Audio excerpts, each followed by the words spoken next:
At 6, mounting pressure on the Prime Minister to explain why a party took place at Downing Street during the height of lockdown.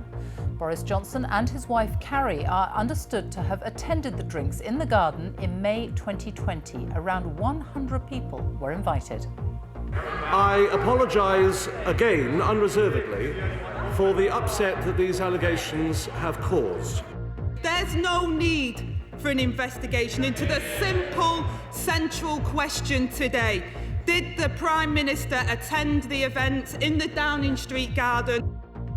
When the party took place, the streets were still empty. The rules said you could only meet one person from another household.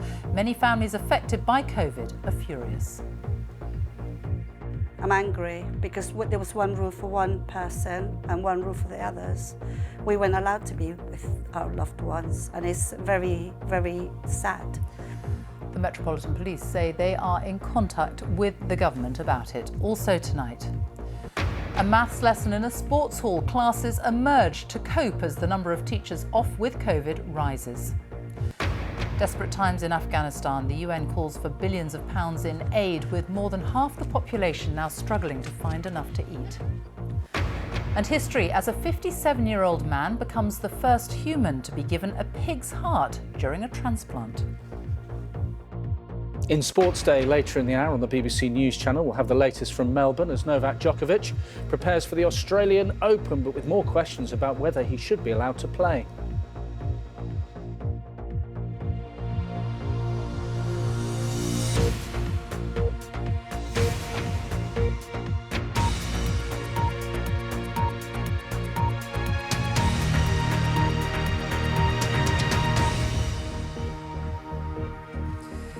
Good evening and welcome to the BBC News at 6. There is mounting pressure on the Prime Minister to explain why a party took place in the Downing Street garden in May 2020, the height of lockdown. Around 100 people were invited by email by one of the Prime Minister's senior staff. It's understood around 30 people attended the gathering, and eyewitnesses have said the Prime Minister and his wife were among them.